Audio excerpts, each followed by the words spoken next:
अयोध्या की सत्ता प्राप्त करके भरत को मद हो गया है। सेना लेकर भैया से युद्ध करने चले आए वन में। आज यदि ब्रह्मा और शंकर भी सहायता करने उतर जाएं तो लक्ष्मण के बाण से भरत और शत्रुघ्न को कोई बचा नहीं सकता है। एक गर्जे लक्ष्मण जी। आकाशवाणी भई, आकाशवाणी ने लक्ष्मण जी की प्रशंसा की। राम जी ने धीरे से कहा, ठीक कहा लक्ष्मण तुमने, राजमद बड़ा कठिन मद है, लेकिन आप कह रहे हो अयोध्या की सत्ता मिलने के बाद भरत को मद हो गया है। मैं कहता हूं मेरे भरत को अयोध्या नहीं, ब्रह्मा, विष्णु और महेश की भी सत्ता प्राप्त हो जाए, उसके बाद भी मेरे भरत को मद होने वाला नहीं है। ये मेरे भरत का स्वभाव है। कितना विश्वास है वो है? राम जी कहते हैं लक्ष्मण, सूर्य देख रहे हो, सूर्य अंधकार को समाप्त कर देते हैं, लेकिन आश्चर्य मत करना, यह संभव है लक्ष्मण कि किसी दिन अंधकार ही सूर्य को समाप्त कर दे। यह संभव है। पूरा का पूरा आकाश एक छोटे से बादल में विलीन हो जाए, संभव है। मच्छर के फूंक मारने से पर्वत उड़ के चला जाए, संभव है। जल से निकलने के बाद मछली मरे नहीं, जीवित रह जाए, संभव है। लेकिन मैं कहता हूं मेरे भरत को अभिमान हो जाए, ऐसा किसी कल्प में, किसी युग में संभव नहीं है लक्ष्मण, ऐसा कदापि नहीं हो सकता। राम जी ने भरत जी की, लक्ष्मण जी और दशरथ जी की सौगंध लेकर कही, लक्ष्मण पूरे ब्रह्मांड में मेरे भरत जैसा दूसरा भाई नहीं है। लक्ष्मण जी को भी अपनी बात पर ग्लानि हुई।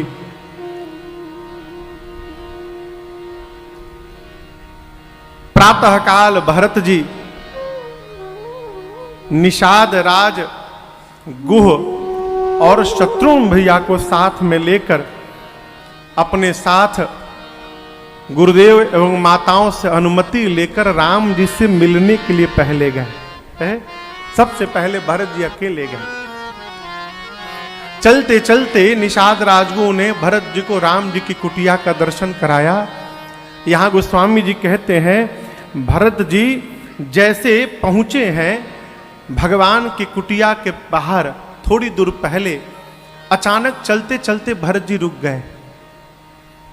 निषाद जी पूछे, भरत जी क्या हुआ, क्यों रुक गए? बोले पहले ये बताइए भैया, यदि सुन लिए कि मैं आ रहा हूं मिलने के लिए उनसे, तो मेरे नाम को सुनकर चित्रकूट छोड़ के नहीं जाएंगे ना कहीं? निषाद जी बोले ऐसा क्यों पूछ रहे हैं? भरत जी बोले मेरे आने के पहले मेरा मुख न दिखाई पड़े, इसलिए भैया अयोध्या छोड़ के चित्रकूट चले आए। कहीं मेरे आने की सूचना प्राप्त होने से चित्रकूट छोड़ के यदि जाना पड़े उनको, तो मैं अपने भैया को और नहीं भगा सकता हूं, मैं मिलूंगा नहीं, मैं यहीं से वापस चला जाऊंगा। निषाद जी उनको बरबस लेकर गए हैं, कुटिया के द्वार पर गए।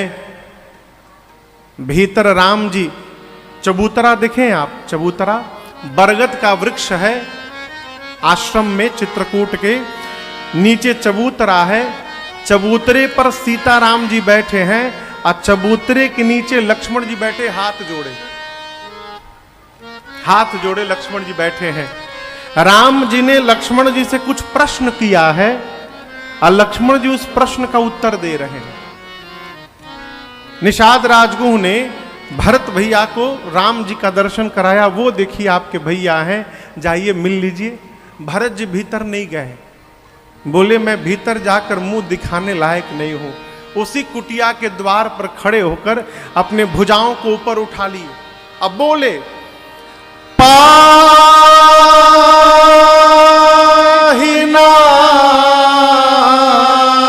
पाहिनाथ कही पाही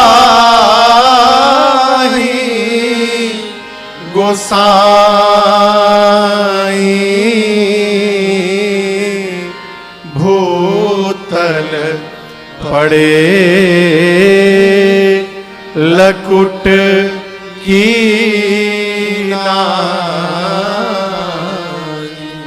अपने भुजाओं को ऊपर उठा के भरत जी खड़े खड़े गिर पड़े नीचे और बोले, पाहि नाथ त्राहि माम, प्रभु मेरी रक्षा करिए। ये आवाज लक्ष्मण जी के कान में पहुंची।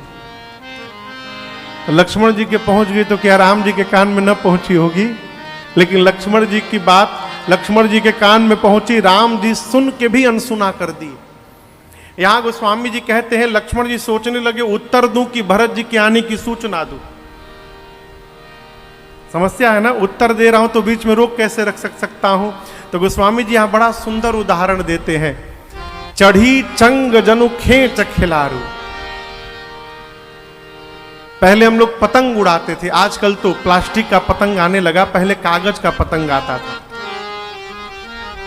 तो पतंग ऊंचाई पर गया हो और उसी समय बूंदाबांदी शुरू हो जाए तो क्या करते थे? कहिए क्या करते थे? खींचते थे, खूब जल्दी जल्दी खींचते थे कि पतंग ना खराब हो जाए। गोस्वामी जी कहते हैं, जैसे ऊंचाई प्राप्त किए हुए पतंग को उड़ाने वाला जैसे अचानक तीव्रता से जल्दी जल्दी नीचे उतारने लगता है, लक्ष्मण जी उत्तर दे रहे थे, भरत जी की आवाज सुनाई पड़ी तो लक्ष्मण जी जल्दी जल्दी उत्तर देने लगे कि जल्दी उत्तर समाप्त हो। राम जी बोले, क्या हुआ लक्ष्मण? बोले, भैया रुकिए। पूरा उत्तर दिए, धरती पर सर रखकर प्रणाम किए और प्रणाम कर बोले, प्रभु भैया भरत प्रणाम करत रघुनाथ। हे रघुनाथ जी, भरत भैया आपको प्रणाम कर रहे हैं। रघुनाथ जी ने भरत शब्द सुना और भगवान के वेग का दर्शन करिए। उठे राम सुनि प्रेम अधेरा, कहूँ पट कहूँ निसंग धनु तीरा, कहूँ पट कहूँ निसंग धनु तीरा, कहूँ पट कहूँ निसंग धनु तीरा। भगवान इतने वेग में उठ कर गए हैं कि भगवान के शरीर का पटका, एक हाथ का धनुष, दूसरे हाथ का बाण और कमर का निशंग, ये चारों नीचे गिर गए। क्यों गिर गए? भरत जी भी आए हैं तो चार वस्तु छोड़कर आए हैं, धर्म अर्थ काम और मोक्ष। राम जी भरत जी के पास गए तो चार वस्तु छोड़कर गए, पटका, धनुष, बाण और निशंग। ये प्रसंग कहता है, जितना त्याग करके हम भगवान के लिए दौड़ेंगे, भगवान भी उतना त्याग करके हमारे लिए दौड़ जाएंगे। इसलिए उठे राम सुनि प्रेम अधेरा, कहूँ पट कहूँ निसंग धनु तीरा, कहूँ पट कहूँ निसंग धनु तीरा, कहूँ पट कहूँ निसंग धनु तीरा। ये पटका लक्ष्मण जी के पास गिर गया। लक्ष्मण जी से पूछा कि लक्ष्मण जी आपको पता चला कि हम क्यों गिर गए?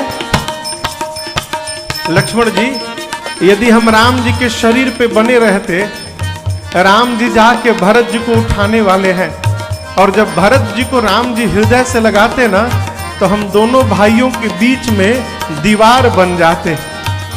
भाई जब भाई से मिले ना तो बीच में किसी को दीवार नहीं बनना चाहिए लक्ष्मण जी, इसलिए हम नीचे गिर गए। उठे राम सुनि प्रेम अधेरा, कहूँ पट कहूँ निसंग धनु तीरा, कहूँ पट कहूँ निसंग धनु तीरा, कहूँ पट कहूँ निसंग धनु तीरा। राम जी का धनुष, सारंग और बाण, अमोघ बाण दोनों नीचे गिर गए। लक्ष्मण जी से बोले, लक्ष्मण जी आप तो धनुष पर बाण चढ़ाकर भरत जी को मारने जा रहे थे, लेकिन देखिए राम जी गए तो हम दोनों नीचे गिर गए। क्यों? भाई जब भाई से मिलता है तो हाथ में हथियार लेकर नहीं मिलता है, प्रेम से भरा अपना हृदय लेकर भाई से मिलता है। इसलिए उठे राम सुनि प्रेम अधेरा, कहूँ पट कहूँ निसंग धनु तीरा, कहूँ पट कहूँ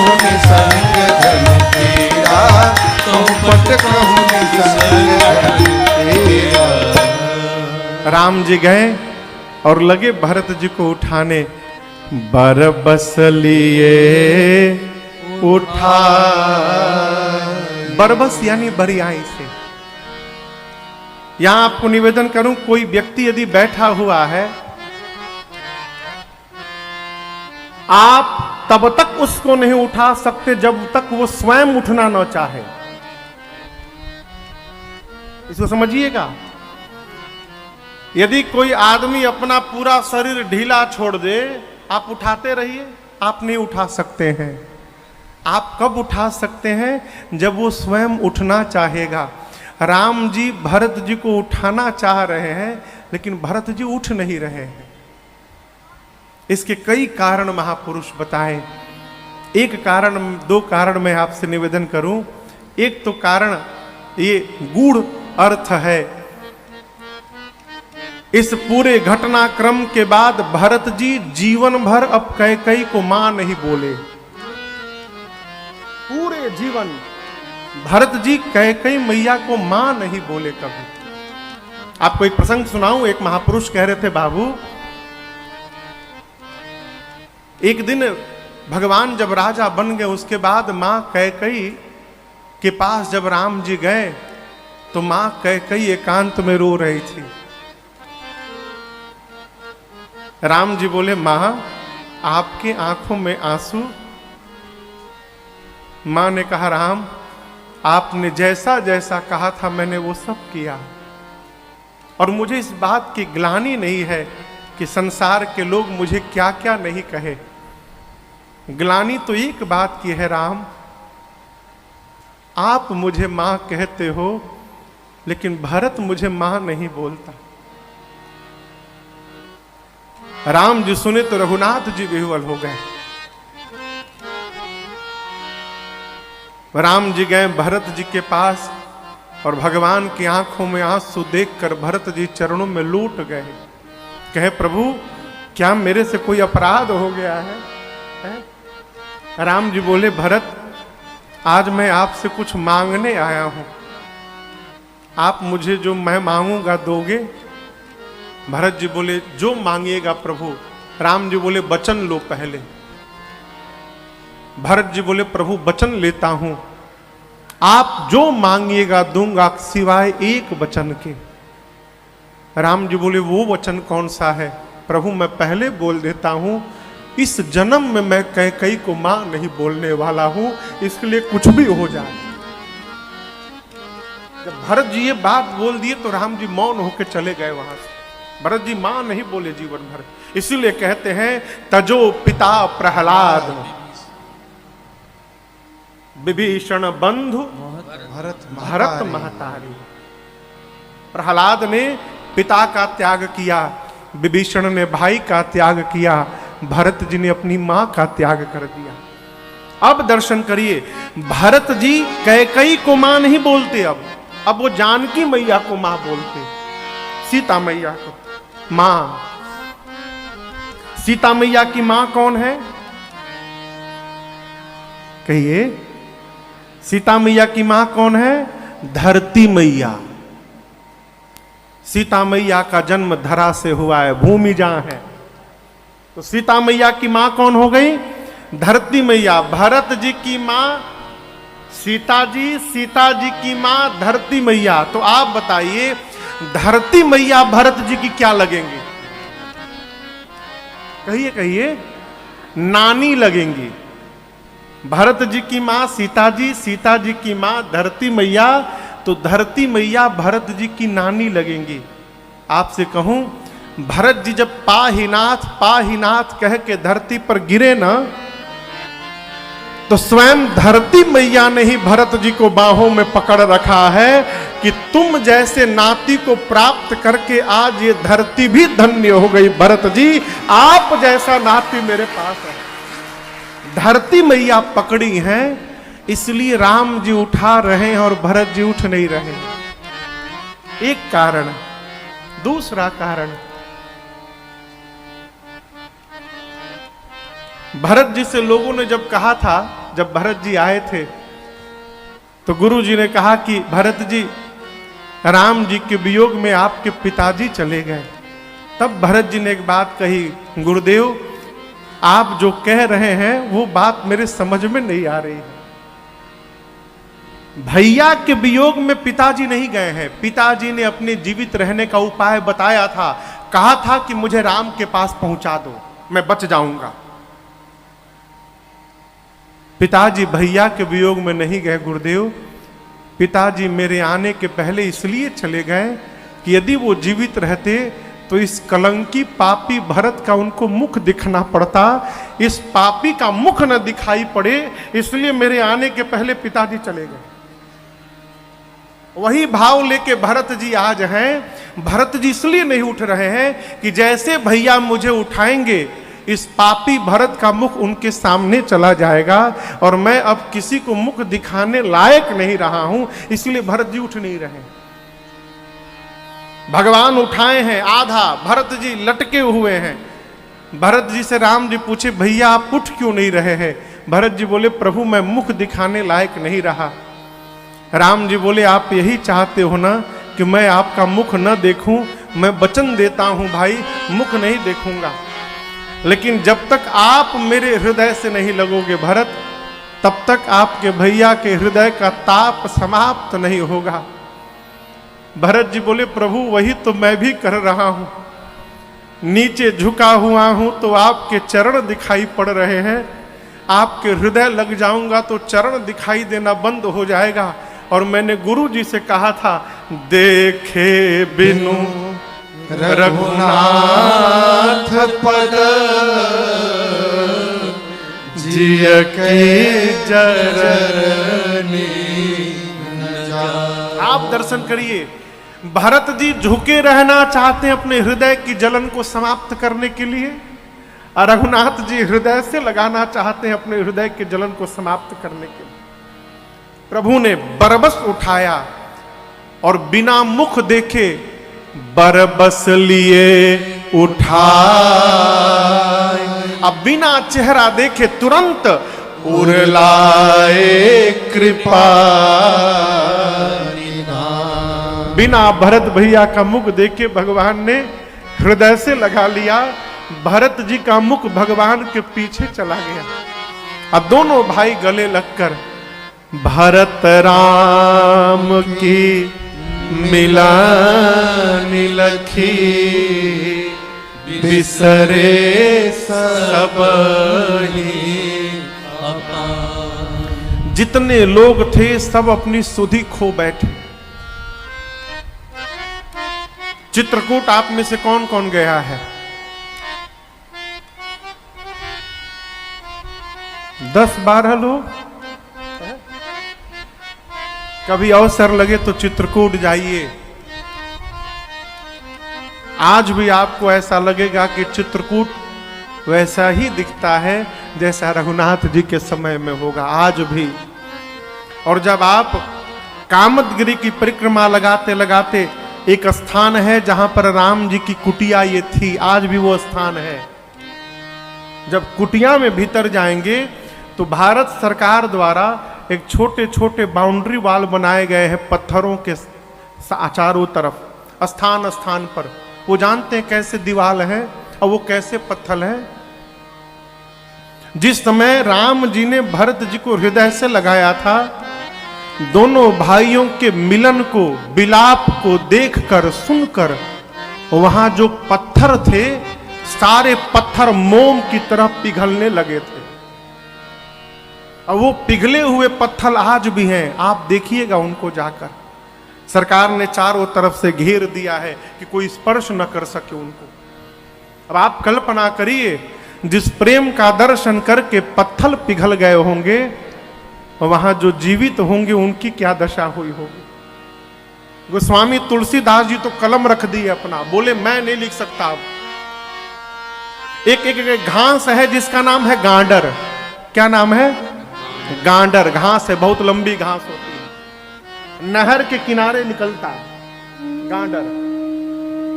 गोस्वामी जी कहते हैं सितार के तार को निकालकर, सितार होता है ना बाजा वाद्य, सितार के तार को निकाल दीजिए और तार के जगह पर गांडर बांध दीजिए, तो क्या गांडर से सुंदर राग निकलेगा क्या है?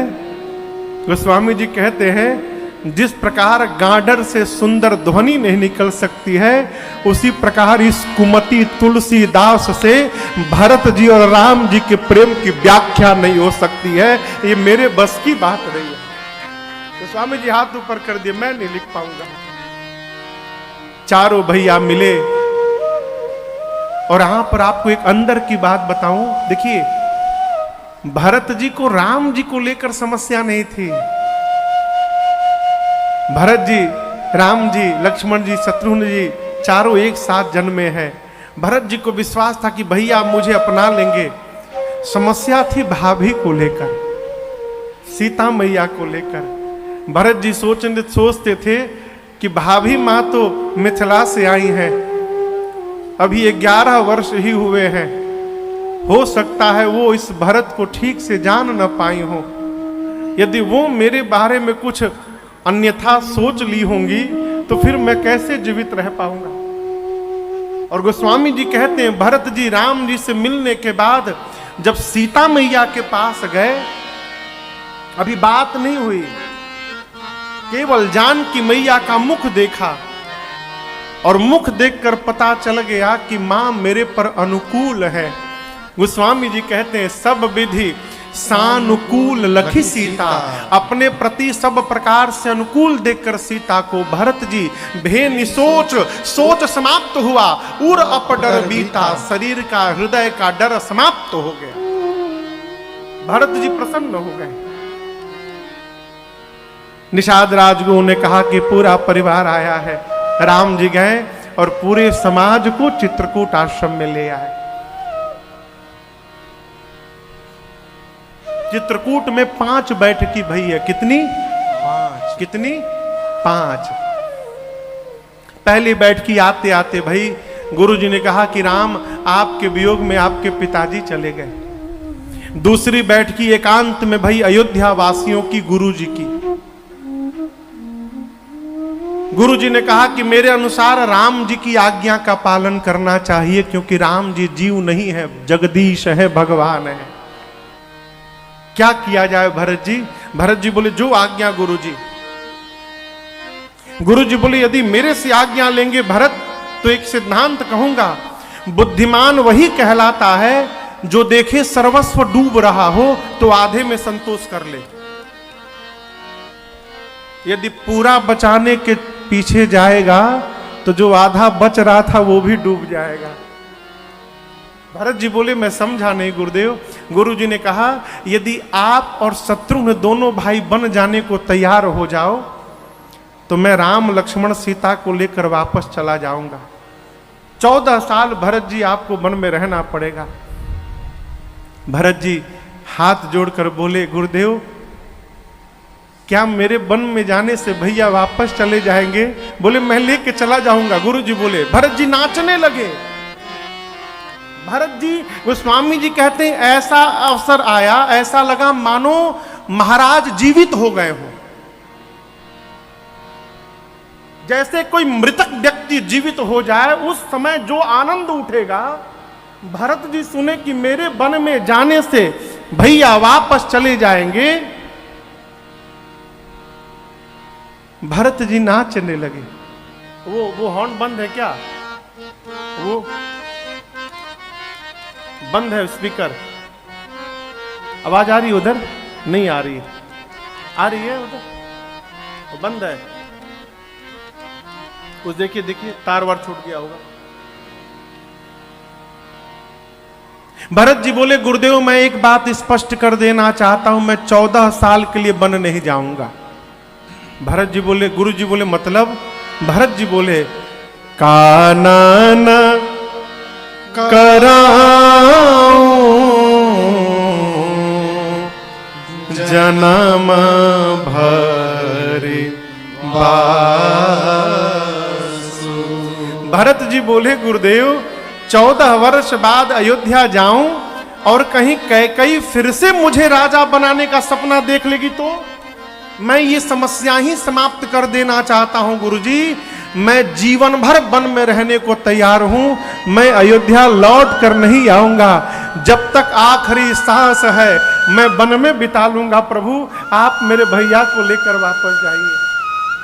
ऐ भरत जी की वाक्य गुरुदेव की मति को हिला के रख दी। तीसरी बैठकी गुरु जी सबको लेकर राम जी के पास गए, कहे राम निर्णय लो। राम जी बोले आप निर्णय लीजिए। गुरु जी ने कहा भरत के प्रेम ने विचार करने की शक्ति समाप्त कर दी है। हम तो कहते हैं राम जो भरत कह रहे हैं वो निर्णय ले लिया जाए। राम जी बोले स्वीकार है मुझे भी। अब दर्शन करिए, जैसे राम जी बोले कि मैं भी वही करूंगा जो भरत जी कहेंगे, गुरु जी ने भरत जी से कहा भरत बेटा जो जो कहना है आज कह दो, ऐसा अवसर दोबारा जीवन में प्राप्त नहीं होगा। भैया कह दिए हैं जो आप कहेंगे वो राम जी करेंगे, जो कहना है आज कह दो। भरत जी खड़े भय हाथ जोड़कर राम जी के सामने बोले भैया आज तक मैंने आपके सन्मुख कुछ कहा नहीं है, मैं तो केवल आपको निहारता रहता हूं। महू स्नेह सको बस सन्मुख कहे न बै। प्रेम और संकोच के कारण आज तक आपके सामने मैंने कुछ नहीं कहा। दर्शन तृप्तन आज लगी प्रेम पिया से। आज तक मेरे नेत्र आपके दर्शन से तृप्त नहीं हो पाए, पहले ये तृप्त हो जाए तब न इसकी बारी प्रारंभ होगी। प्रभु आज तक यही तृप्त नहीं हो पाया, इसलिए इसको अवसर ही नहीं मिला। मैं कुछ बोला नहीं आज तक आपसे। आज गुरु जी ने कहा है बोलने के लिए। गुरुदेव मैं भैया से नहीं बोलना चाहता हूं, मैं यहां बैठी पूरी सभा से बोलना चाहता हूं। मैं अपने रघुनाथ जी के स्वभाव को ठीक से जानता हूं। मेरे भैया का स्वभाव है अपराधी पर भी क्रोध नहीं करते हैं। मैं तो इनका भाई हूं, ये अपराधी हूं पर कोह न काऊ, मैं जानू निज नाथ स्वभाव।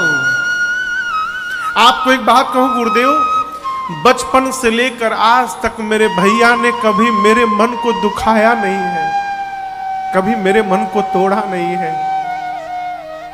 हम एक बहुत भीतर की बात बताते हैं। हम लोग जब बचपन में खेलते थे गुरुजी ना, तो हमेशा खेल के समय लक्ष्मण को भैया अपने साथ रखते थे और हमसे कहते थे भरत तुम विरोधी दल में जाकर खड़े हो जाओ। मैं हाथ जोड़कर कहता था प्रभु मैं सपने में भी आपके विरोध में नहीं खड़ा हो सकता हूं, आप मुझे अपने विरोध में क्यों खड़ा करते हैं? तो कहते थे भरत जब तुम विरोधी दल में खड़े रहोगे ना तो अपने भरत को मैं देखता रहूंगा, अब मेरा भरत अपने राम भैया को देखता रहेगा, हम दोनों आमने सामने रहेंगे तो एक दूसरे को देखते रहेंगे। अब गुरुदेव खेल प्रारंभ होता था, अब मैं तो भैया को देखता ही रह जाता था और मैं हारने लगता था गुरुजी। और जब मैं हारने लगता था ना तो ठीक हारने से पहले ये रघुनाथ जी हारे हूं खेला जीता वही मोह। इस पापी भरत को जिताने के लिए रघुनाथ जी स्वयं हार जाते थे। कई बार हारा हुआ खेल हमको जिताए हैं और स्वयं हारने के बाद गुरुदेव पूरी अयोध्या में दौड़ दौड़ कर कहते थे कि मेरा भरत मेरे से भी अच्छा खेलने लगा, आज मेरे भरत ने मुझे खेल में परास्त कर दिया। गुरुदेव हमारे इस प्रेम को किसकी नजर लग गई गुरुजी? मेरे कारण मेरे प्रभु को वन में आना पड़ा। गुरु जी विह्वल हो गए। गुरुदेव ने संभाला, भरत जी आप जो कह रहे हैं वो सत्य नहीं है। राम जी ने कहा, भरत जी आज आपने अपने आप को पापी कहा, सावधान, आज के बाद मत कहिएगा। राम जी कहते हैं, पुण्य से लोक तात तर तोरे। भरत जी ब्रह्मांड में जितने पुण्यशाली जीव हैं आपके पांव के धूल के नीचे हैं, बराबर भी नहीं है। पुण्यशाली जीव आपके चरण के धूल के भी बराबर नहीं है। पुण्य से लोक तात तर तोरे। और मां भरत, मां का कोई अपराध नहीं है भाई। मेरी मां कैकेयी बैठी है, जो मेरी मां को दोष देगा वो व्यक्ति जीवन में कभी अपने घर में श्रेष्ठ की सेवा नहीं किया होगा, जो कभी साधु की सेवा नहीं किया होगा, वो कहेगा मेरी मां कैकेयी का अपराध है। भरत हित और अनहित पशु पक्षी भी जानते हैं।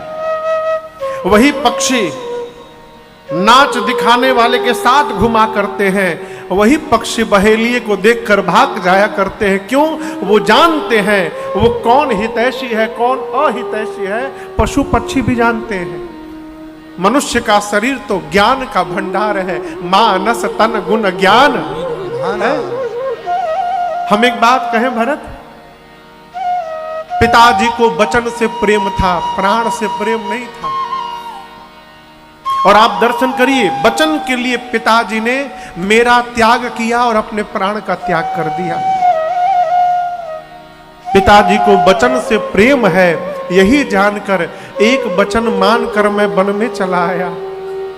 भरत एक बात कहूं, पिताजी के उस वचन को छोड़ने में सोच तो हो रहा है मुझे, लेकिन उससे अधिक संकोच आज अपने भाई की दशा देखकर हो रहा है मुझे।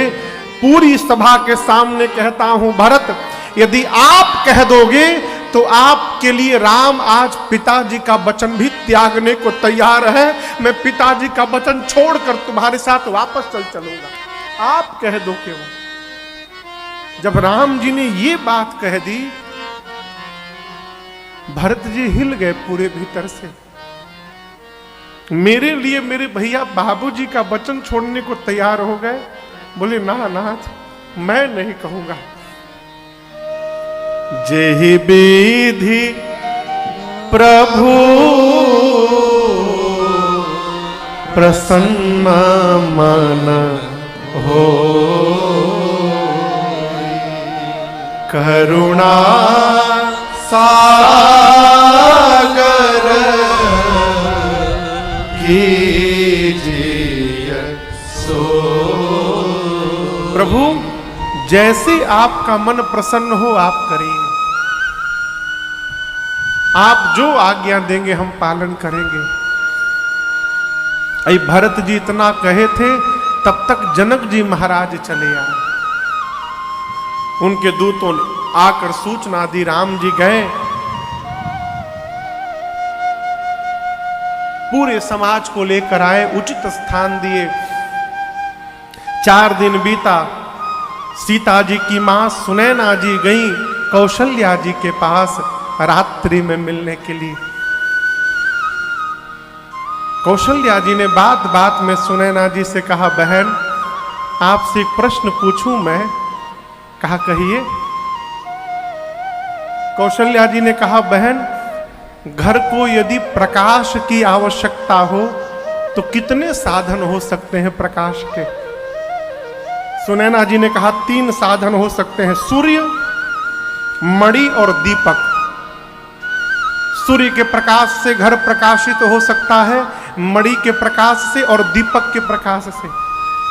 कौशल्या जी ने कहा, बहन महाराज के जाने के साथ ही सूर्य वंश का सूर्य डूब गया। मेरे कुल का सूर्य डूब चुका है।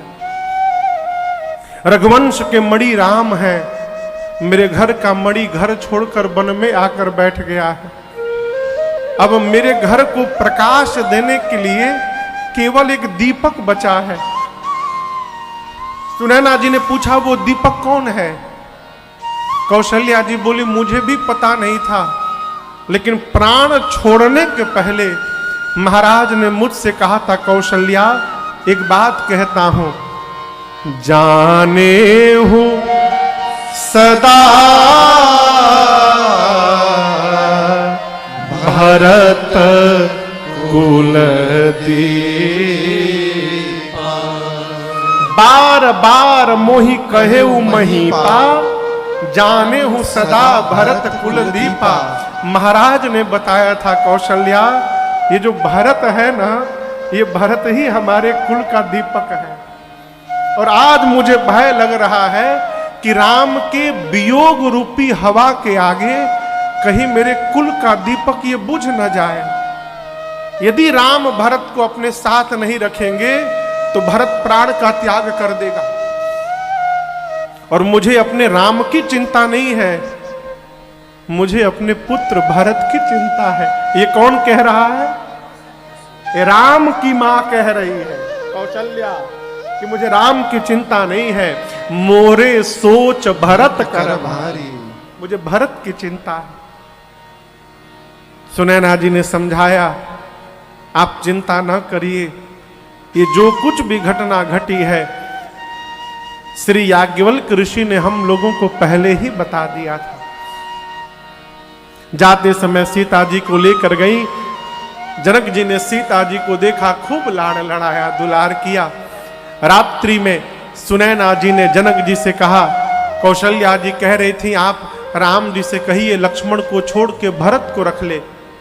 जनक जी ने कहा, चिंता न करिए देवी, जितना दोनों भाइयों को राम भरत जी को मैं जानता हूं, भरत जी वही करेंगे जो उनके भैया राम कहेंगे, आप चिंता न करिए। प्रातः काल राम जी गुरु जी से बोले, गुरुदेव निर्णय लीजिए। गुरु जी जनक जी से बोले, आप निर्णय लीजिए।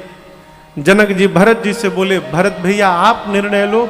भरत जी बोले, बाबूजी चले गए, आप पिता के समान हैं, गुरु जी भगवान के समान हैं, आप लोगों के रहते मैं निर्णय लूंगा उचित लगेगा, आप लोग निर्णय लीजिए।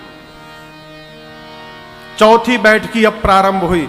गुरु जी सबको लेकर राम जी के पास गए, बोले राम कोई निर्णय नहीं ले रहा है, आप निर्णय ले लो। राम जी बोले, आपके चरणों की सौगंध लेता हूं गुरुदेव, आप और जनक जी जो आज्ञा देंगे राम उसी का पालन करेगा, आप लोग बड़े हैं, निर्णय लीजिए। सब एक दूसरे के सिर पे टालने लगे। कोई जब निर्णय नहीं लिया तो भरत भैया खड़े होकर बोले, भैया हम बताएं हम क्या चाहते हैं। राम जी बोले, कहो क्या चाहते हो। भरत जी बोले, जहां नाथ रख दोगे, जहां नाथ रख दोगे, आप जब तक नहीं कहिएगा वहीं मैं रहूंगा, जहां ले चलोगे वहीं मैं चलूंगा, जहां ले चलोगे वहीं मैं चलूंगा, जहां नाथ रख दोगे, जहां नाथ रख दोगे वहीं मैं रहूंगा, जहां ले चलोगे वहीं मैं चलूंगा, जहां ले चलोगे वहीं मैं चलूंगा। ये जीवन समर्पित शरण में तुम्हारे, तुम ही मेरे सर्वस्व, तुम ही प्राण प्यारे। ये जीवन समर्पित शरण में तुम्हारे, तुम ही मेरे सर्वस्व, तुम ही प्राण प्यारे। तुम्हें छोड़ छोड़ कर ना, तुम्हें छोड़ कर ना, मैं किससे कहूँगा, जहाँ ले चलोगे वहीं मैं चलूँगा, जहाँ ले चलोगे वहीं मैं चलूँगा।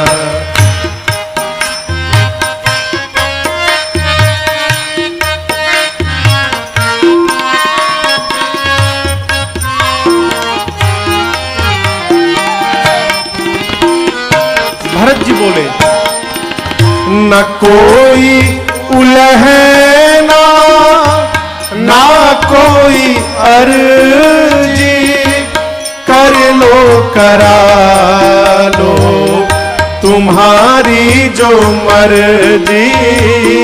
न कोई उलहना ना कोई अर्जी, कर लो करा लो तुम्हारी जो मर्जी।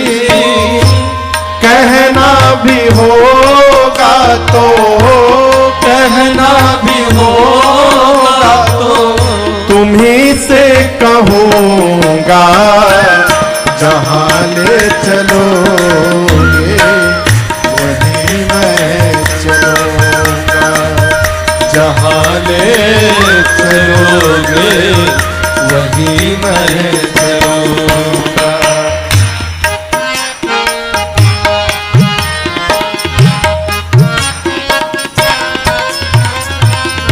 तुम्हारे ही दिन है, तुम्हारी ही रातें, तुम्हारे ही दिन है, तुम्हारी ही रातें, कृपानाथ सब कुछ है तुम्हारी कृपा से। कृपानाथ सब कुछ है तुम्हारी कृपा से। नारायण प्रभु प्रेम, नारायण प्रभु जी अरे नारायण प्रभु प्रेम, नारायण प्रभु प्रेम, मैं पावन कहूँगा, जहाँ ले चलोगे वहीं मैं चलूँगा, जहाँ ले चलोगे वहीं मैं चलूँगा। जहाँ दात रख दोगे, जहाँ हाथ